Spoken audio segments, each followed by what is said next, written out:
My name is Rachele Ellsworth.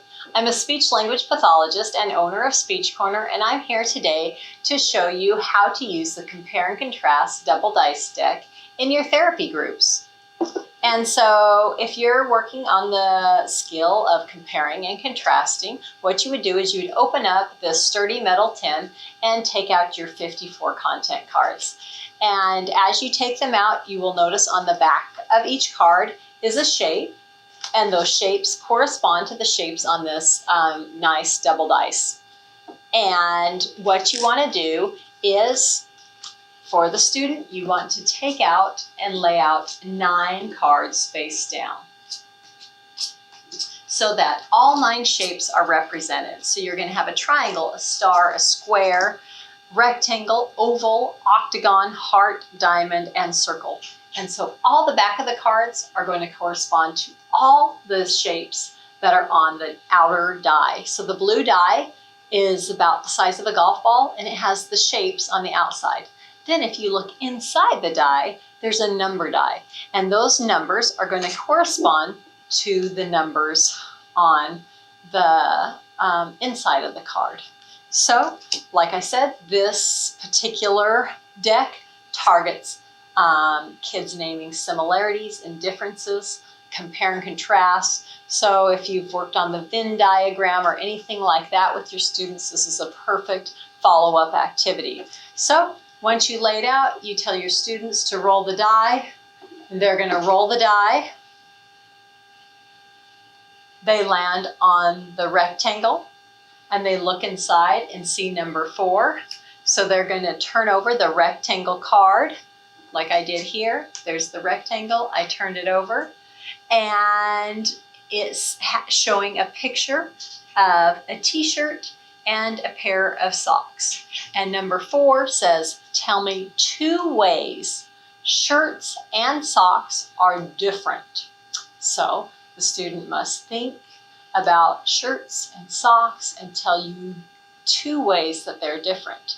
And so he might first tell you, well, they go on different parts of your body, and you could discuss that. Yes, socks go on your feet, a shirt covers your torso, and sometimes that's all they can think of. So then as an SLP, you try to scaffold and help them out to think of a second reason.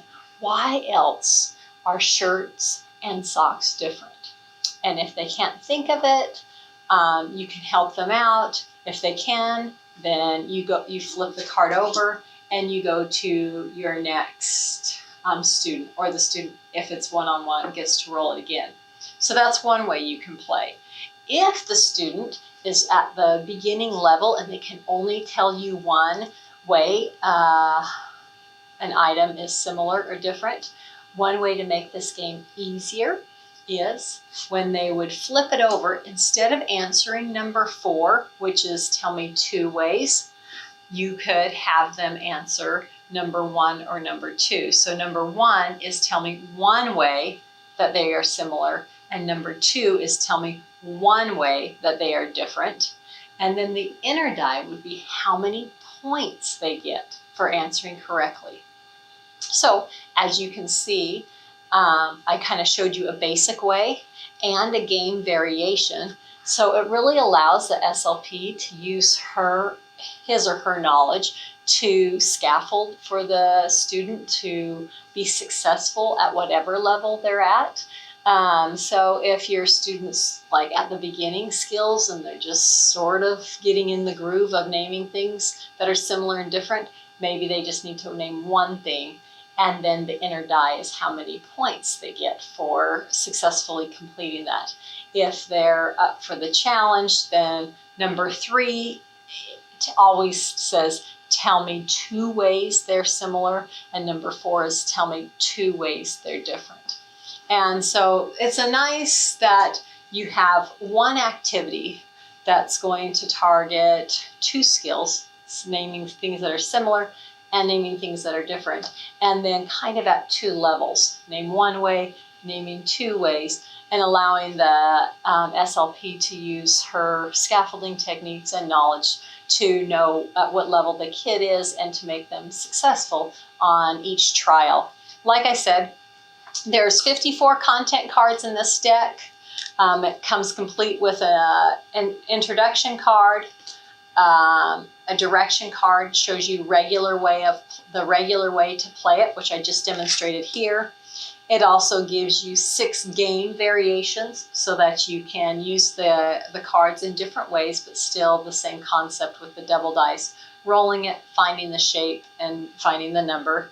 And then it also comes with a 2-sided content card so that you can pick the most appropriate targets for your students. So if you're looking for like easy things like compare and contrast an apple and an orange, then you're like, okay, let's do number 2.